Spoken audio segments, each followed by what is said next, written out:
everyone, and thank you very much for joining. Today, I'm delighted to have Vijay Sundaram from Zoho, who's the Chief Strategy Officer from Zoho, with me to discuss this subject of regenerative business. And just to give you a little bit of context on that, really about the purpose of a regenerative business, I think it's been put really well by back in 1969 by R. Buckminster Fuller when he wrote his book, The Operating Manual for Spaceship Earth. And he said, the purpose is to make the world work for 100% of humanity in the shortest possible time through spontaneous cooperation without ecological offense or the disadvantage of anyone, which I think is almost a sort of heavenly view of how the world should operate. And obviously, it's not just about businesses, but they play a large part in that. From my perspective, and I've been looking at this now for 15 months, and I was inspired by Zoho in the first place. And a couple of years, 2 summers ago in Austin, where Vijay happens to be right now, he talked about transnational localism. I have to be careful not to say transcendental localism, but it's pretty much the same thing. And I was so impressed with it. It reminded me of the old Quaker companies 200 years ago, people like Cadbury's, the chocolate maker, who did things like build villages for their workers and looked after them, gave them education. So they really took a deep interest in the health and well-being of their employees, which is pretty unusual even today. Except for Zoho, they definitely look after their employees. And then last year in February, along with 13 other IT industry analysts, we went out to Chennai in India, to their headquarters, to get a closer look at Zoho and the way they operate. And I was bowled over, along with pretty much all the analysts who were there. And actually, I've almost got a bone to pick with Vijay because at one breakfast, he started talking to us about regenerative capitalism and the philosophy of Zoho and how it operates. And I thought, wow, that's just so good. I'm going to scrap doing my day job and just focus on this. So that's what I've been doing for the last 15 months. So I'm delighted to have with us today Vijay Sundaram, and first thing I'm going to ask him about is what is transnational localism? Vijay, welcome. Hello, Jeremy. Thank you for having me on this show. Wonderful to see you again. I do remember that conversation you talk about. Yeah, I'm honored to have you here. You've inspired me, and my wife has forgiven you. Well, we all inspire each other, but thank you. When you bring up the term transnational localism, and I think before I kind of define that, maybe a little bit of context would help here. Sure. And it'll give you a sense of where the root of these things came. And a lot of these things have gotten even verified over time when you see what's happening in the world. So there's a term that's been used for certain types of industries that, like extractive industries. You've heard that term. These are industries like minerals, oil. They extract. They can't put it back. They can only take it out, right? And I think that's a concept that has actually emerged in business beyond just industries. The notion of being extractive.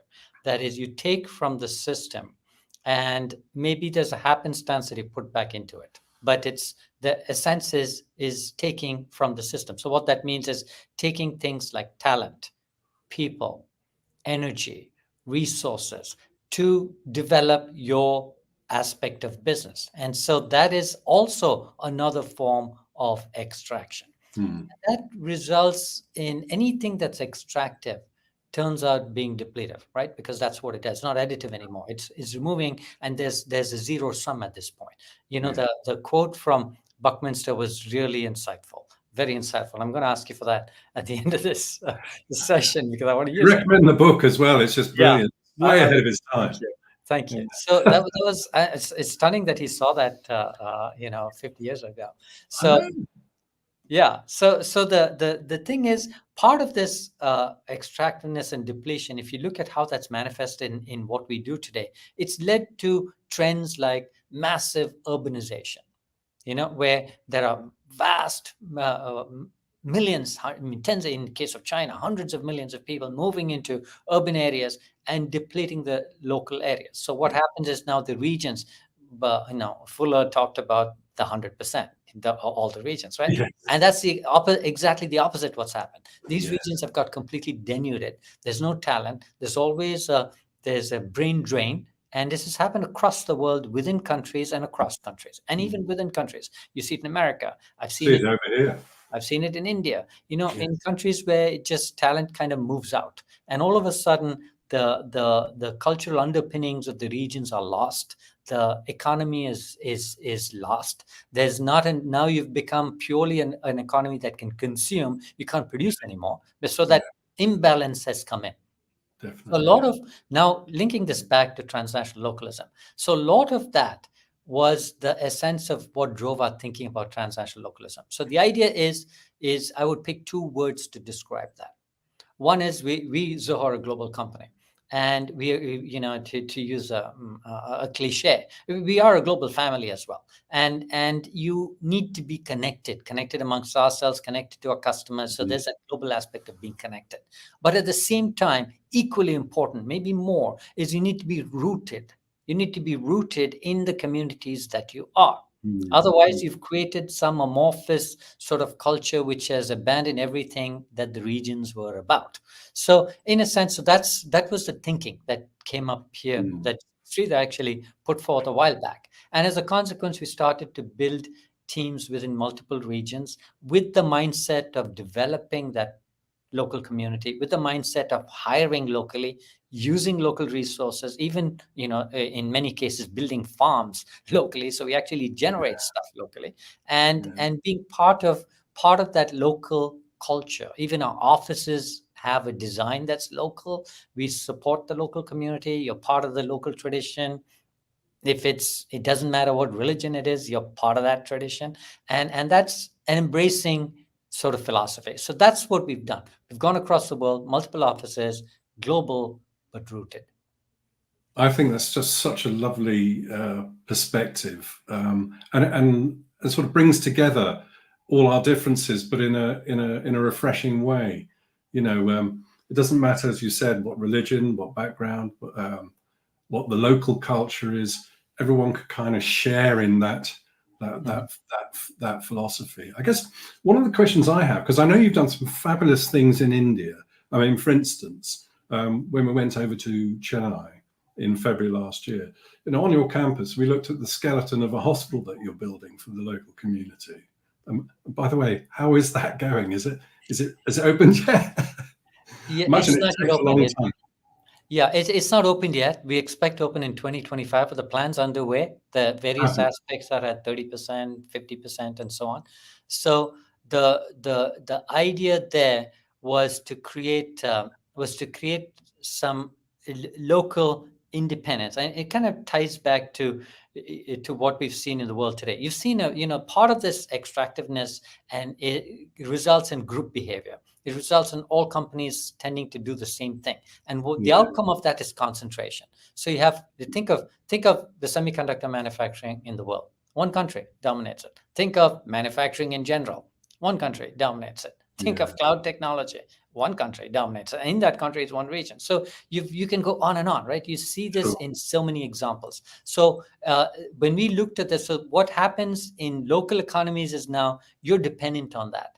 And if something happens like a disruption we had during the pandemic, things fall apart. There's no resilience because it has all been driven towards this notion of economic efficiency, which is a very weighted term to many economists. The notion of driving efficiency in everything has come at the cost of resilience. So therefore, local ability to build things locally, provide locally, has been lost. So that's the thinking behind even that hospital and many of the initiatives that we are taking in different parts of the world. So we're building a hospital. It will be ready next year. It's not we start we in a measure that we can handle. It's probably Sure. going to have about 250, 300 beds. We will be dealing with about 10,000 patients a year. That's the plan in the first couple of years. And the idea is to have it local in regions that don't actually have this kind of service. So we'll employ locally, we'll train people locally. We have a doctor who's heading this up who actually was trained. He's of Indian origin, and this is being set up in Chennai.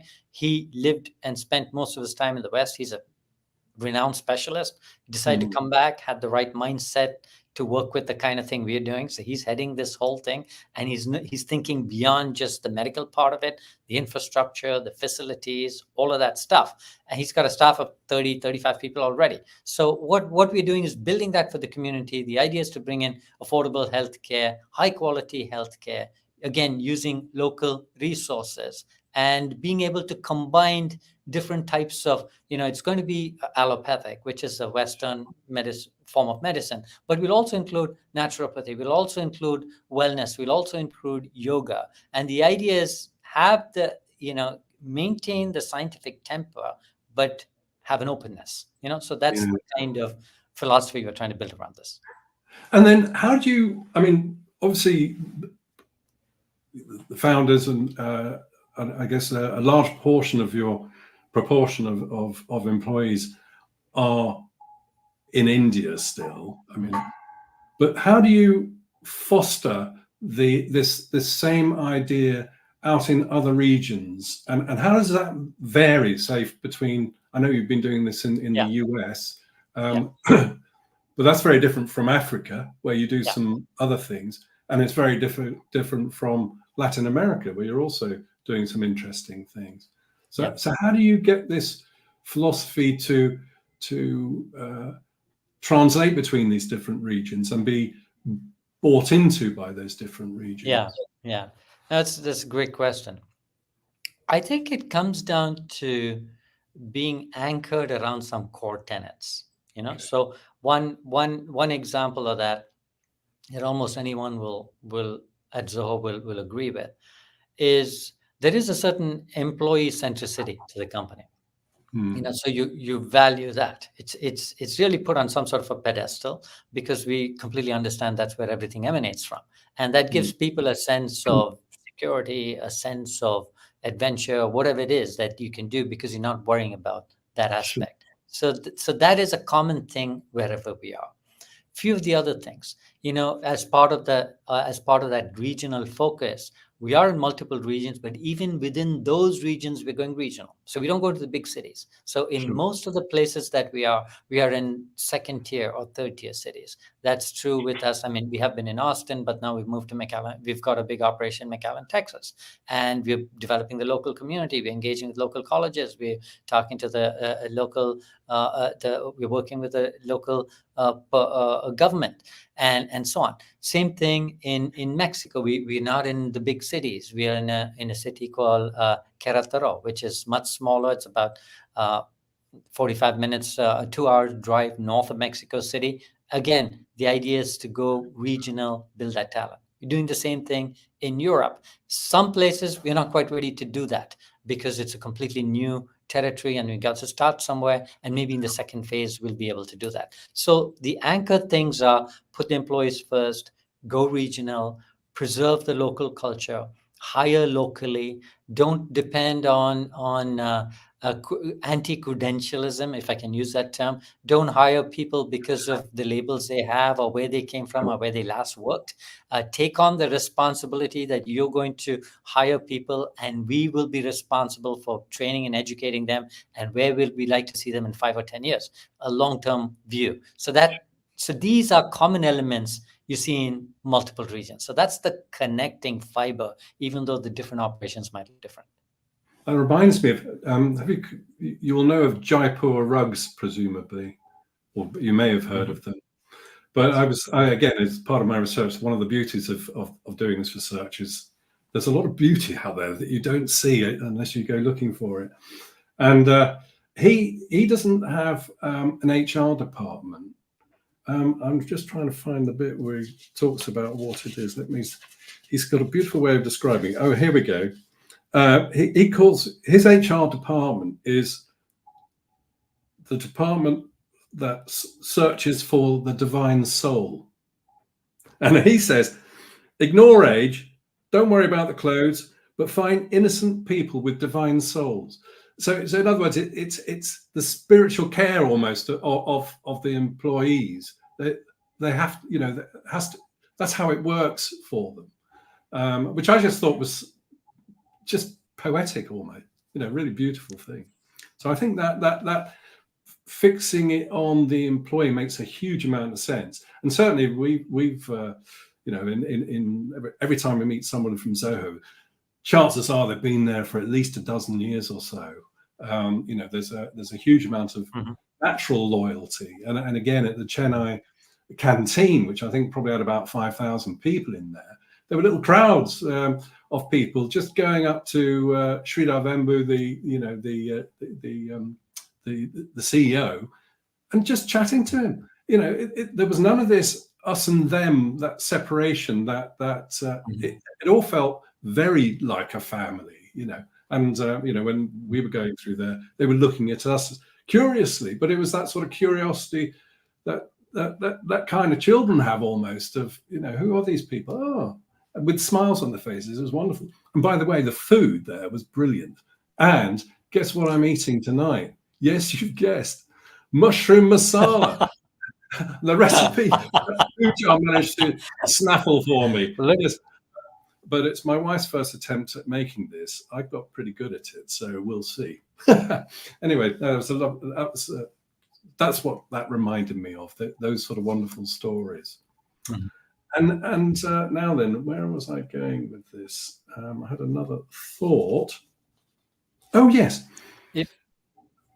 I remember at the start I sort of mentioned Cadbury's, the chocolate company, the 200-year-old company.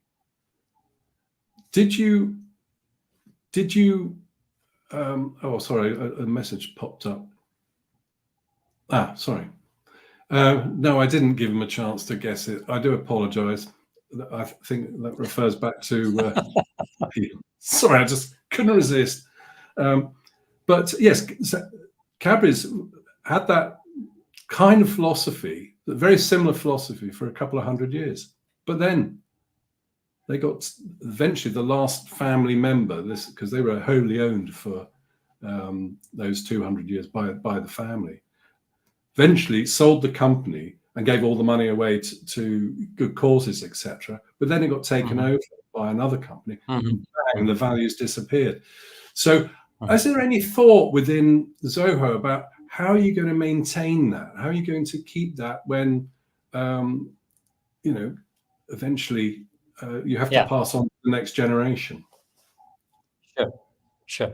No, absolutely. I think a lot of how you maintain a culture comes down to how it was instituted in the first place. So let me explain that a bit. So if you look at companies that are engaging in some sort of public good, whatever you want to call it, ESG or corporate giving and those kinds of things, it's often something that's built on top of an existing structure. So as a company, it's what it does for business, and they will do something. They will create a group, maybe they'll build a foundation, have somebody lead it, or create or make a promise that I'll put 1% of my profits into it, or whatever. So that is in some ways what I would call that bit of a bolt-on strategy. I mean, it still delivers good, but it's something that's almost ancillary to the core business. And the way we look at it is exactly the opposite. If you want something to be lasting, you got to build it into the business. So it is not basically at the whim of the person deciding. It's entwined into the fabric of the culture. So for example, if you want to develop people and you're willing to take a stance that you won't hire credentialed people, you won't hire college degrees, people with college degrees, it changes what you do. You go after people. You have to develop them over time because they may not even have a degree and they don't necessarily have the skills. So you have to put in the work to do that.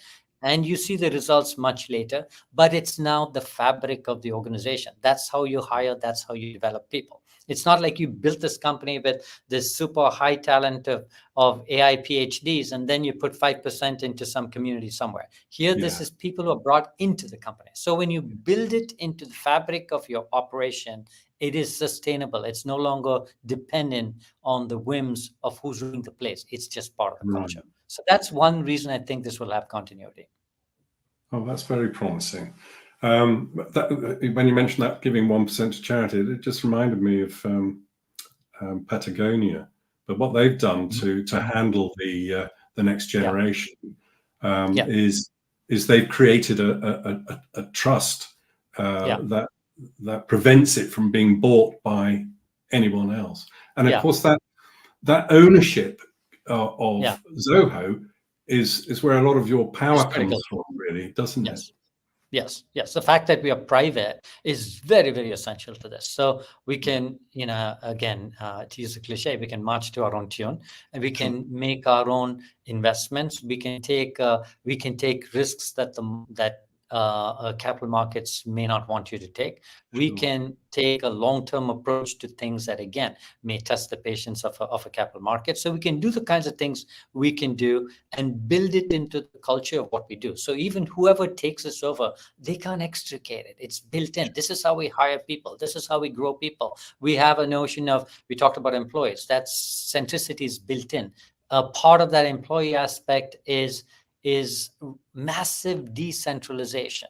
A lot of ideas get done low in the organization. People are enabled early in their careers. They are allowed to make mistakes, maybe once, twice, maybe 3 times, that kind of thing. So again, that is part of the culture. That becomes how you developed people, brought people without skills and developed them into leaders. We have so many examples of that, as you said, who've been here for decades. So that, again, is part of that experiment of how you influence that society and you regenerate, but you build it in such a way that it's not somebody's idea that can be dismantled because it's taken over by another governing entity. It's just the fabric of the organization. So it is. It's fundamental and foundational, really, to the way Zoho is.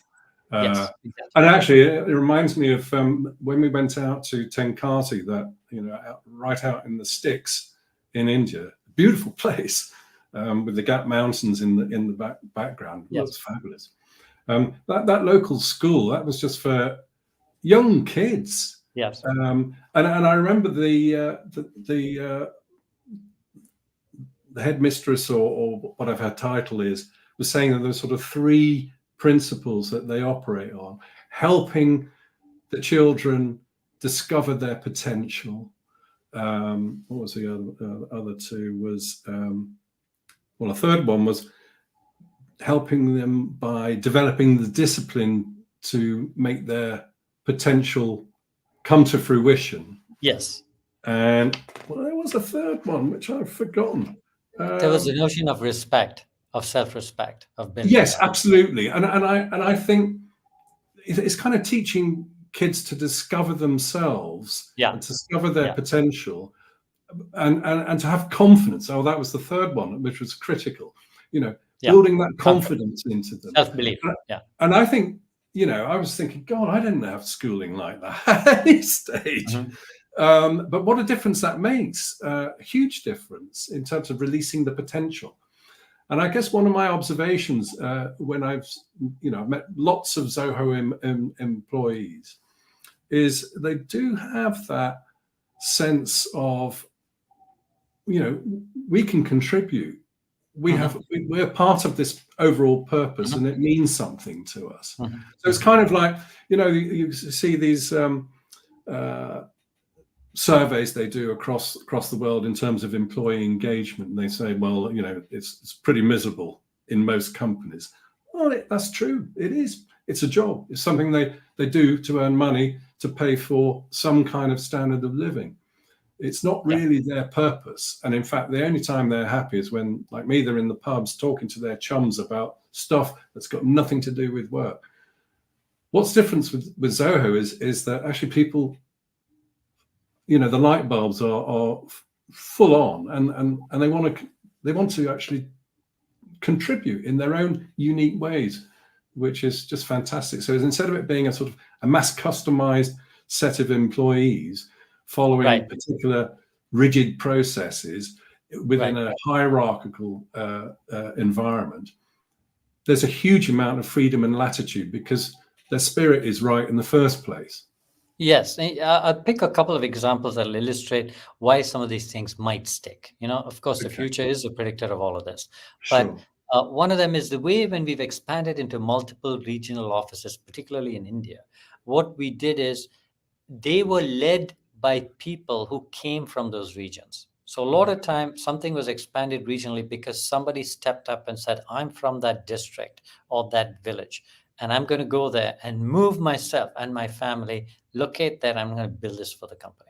Right. So that gives you a sense of permanence. Somebody who's driven, and of course they'll do their work there, they'll build a world-class company and products there, and they hire locally, but they have a fundamental commitment because it gave them meaning in their life. They came from that place and they want to build it back. Right. Sure. So a lot of our events are anchored around that. People make all the difference. It's not just the money, it's the commitment of the individual. So every time we do something like this, there has to be, it's on the back of someone who wants to lead it in addition to their regular job.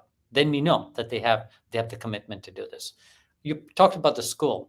I mean, it's a good thing. I think starting a school, and this is actually for it's only for the local kids in the Sure. villages, and that's a good thing to do. But I think we've thought about it an additional step.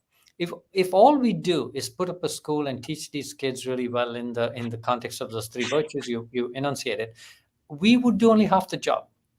We would train them, and then they would go back to the city where they can get employed, or they'll go back and Yeah. again migrate out of the village where they came from, and again back to the issue of having depleted the local economy. In fact, we might have accelerated it. So the second part of our thinking is creating the opportunity.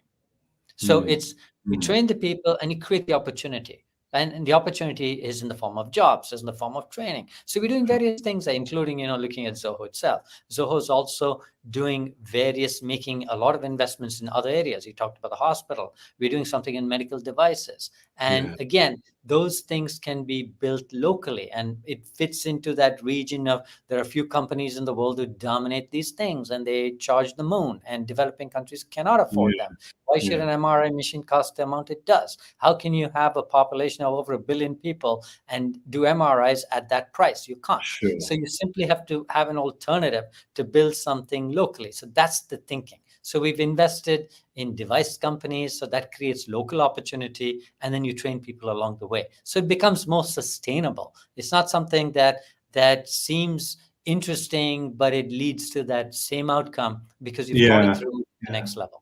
So well educated, but no opportunity. Yes, exactly. Yeah.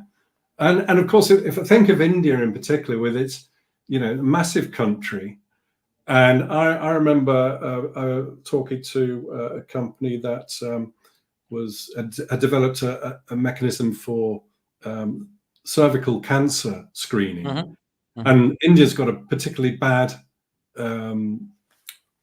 It's particularly difficult in India, mainly because people can't afford to go to the cities to actually, to take a day off, whatever their day job happens to be, to actually go and be tested.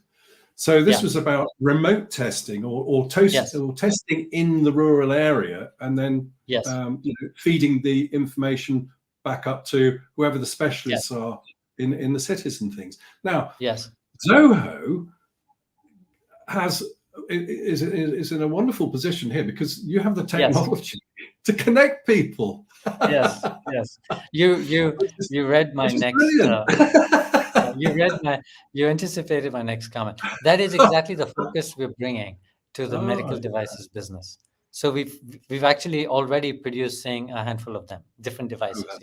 Like for example, infusion pump, heart monitor, things like that. And all of them are designed ground up with a network capability, because we know that in a country of that size, and wherever we take it into the world, telemedicine is going to be the way to do it, because it's going to have to help people in places where there aren't the doctors. So, and we know cloud, architecture, right? That's So right. all of these things have been built so that the devices, think of it as edge computing versus cloud computing is the analogy of that. So we've got all these edge devices, and we're building actually an infrastructure for information that takes care of issues like privacy and security and all of those kinds of things. So these machines can directly talk to them and bring in all the video technology and everything else. So we can deliver these kinds of services into regions that won't otherwise get these services. So that's the angle that we bring it to. So you did read that. It is actually, otherwise, we're just building the next thing. Here we're building something in a vision of how this needs to look, using the skills we've already done in the software and cloud business. Well, at a local level, I remember sort of 3 years ago when good old Boris Johnson was talking about leveling up and everything. I thought, well, actually, this is what Zoho does. And I was thinking, wouldn't it be wonderful if Sridhar could come over and have a natter with him? However, a lot of water's gone under the bridge, and quite a few PMs as well. So sadly, that hasn't really happened. But this idea of sort of moving opportunity out into regions is, technology like yours is the vehicle for that, in effect. And yet, sadly, it's just not happening on a grand enough scale yet. To really Thank you. I think we hope that we won't be the only ones. People look at this, take some examples, and corporations will think differently about what role they need to play. And when I was in McAllen, I had the pleasure of talking to what was it? Carla, who looks after Latin America. Oh, Laura. Oh, Carla. Sorry, Carla. You're talking about Carla. God, I'm terrible with names. Absolutely awful. Yeah. Carla, she was a lovely lady, and she was saying.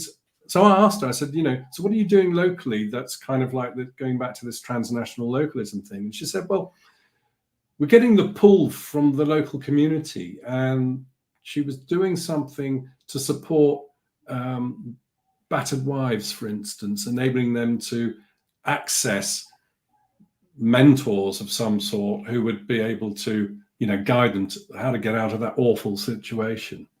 And that localism is the pull at the local level for whatever the problem is, solving it. And then again, in Africa, you've got lots of countries which have their own currencies, and of course, a lot of those currencies can be threatened at any time with the dollar doing whatever it's doing, or some big beast of a financial institution telling them to devalue or whatever, and then suddenly it's kind of worthless. But you've taken a very brave approach for a business in Africa by allowing people to pay for Zoho licenses in local currency. Yes, we've done that. It's an investment into the future. It's also a reflection of where we came from. Many of us grew up in regimes. We had those restrictions that hampered what a country could do, and it's now our turn to show that the other countries don't have to go through the same thing. That's fantastic. More of the same, more examples. That's what we need. It's tremendous. What else have I? I think we're around the 30-minute mark. Well, that was kind of lucky. Well, look, what I would say, Vijay, is first of all, a huge thank you to you.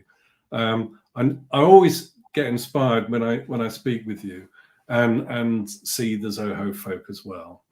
And for anyone out there who's thinking, who's paid him? Nobody's paying me to say this.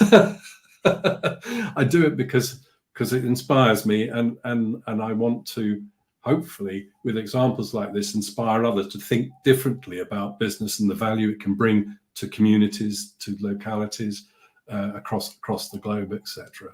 And I would also like to thank the audience for listening and hearing, and I hope they can take some of these messages back to their own places of work as well.